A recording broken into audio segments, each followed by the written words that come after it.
Colonel Allen West, Congressman, Florida Republican, and just an all-around great guy. And I haven't talked to you in a couple of weeks. How you doing, Congressman? Hey, I'm doing very well, Lauren. It's always great to hear from you. Now, Colonel, we're listening to these long interviews the president is doing over the last couple of days, and I'm thinking, are there that many hours in a day that we can devote to doing these up-close and personal profiles when we still don't have an agreement on this debt ceiling, and now this Greek default in the offing that is going to send international markets perhaps tumbling?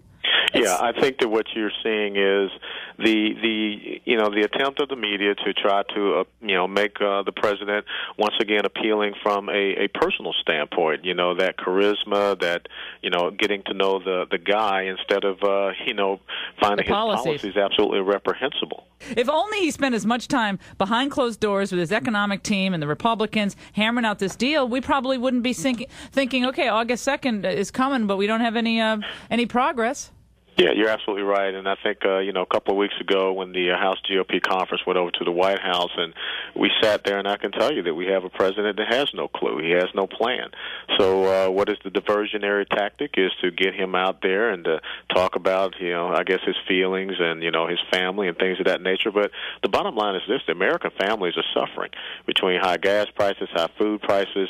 Down here in South Florida, we still have a foreclosure crisis, and we have nothing coming out of the White House as far as how we're going to turn this ship around. Today is the one-year anniversary of the quote-unquote summer of recovery, and we're not going in the right direction as far as our economic growth, as far as our unemployment, and as far as providing certainty to the private sector so that we can have long-term sustainable economic and job growth. Yeah, well, if you were joining Congressman Boehner, Speaker Boehner, and the president golfing tomorrow, because I just imagine you in a threesome on the golf course. That's not a good vision. Yeah. If you were there golfing with them, what would you ask the president on the ninth tee? Well, first of all, I can tell you that I've never golfed. So the thing this that is another reason I like I'd probably I'd either take the president and the speaker on a little 10-mile run, or I'd put a rucksack on their back and we'd go hiking up in the mountains. Yeah, but I would what I'm talking about.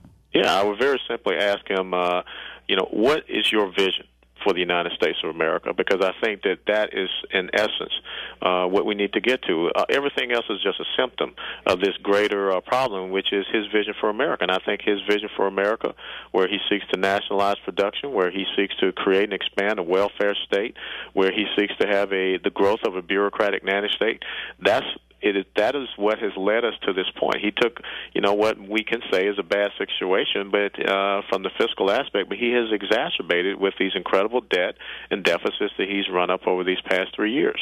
So, he has to come to the understanding, and it has to come to kind of like a person that goes into AA. You got to admit that you have a problem. And his problem is that none of his policies have worked. So until he is able to be man enough to do that, then we can move forward and talk about how we solve the problems that we see in the United States of America. Debbie Wasserman Schultz, of course, a fellow Floridian, now head of the DNC, she on Wednesday talked about the current economic landscape, and she said this. The last year of the Bush presidency, the economy lost 3.7 million jobs just that year. We were bleeding about 750,000 jobs a month leading up to when President Obama took office. And now, even though we have a ways to go, we need to keep pushing to quicken the pace of reform, the economy has begun to turn around.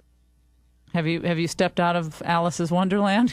Yeah, I have to tell you that, she is my colleague down here in South Florida. She is, her congressional district is adjacent to mine, and she's delusional.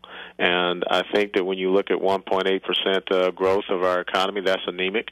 When you look at the unemployment numbers, 9.1% is really not the true indicator of our unemployment numbers. You look at the inner city and the black communities, it's 16%. I would suggest that, the president, Debbie Wasserman Schultz, get out in and about Washington, D.C., and there's a couple of areas there where the unemployment are above 20% in some of those neighborhoods. So I don't know what they're talking about, and I think that the facts are out there. This summer of recovery that they taunted last year is failed as well.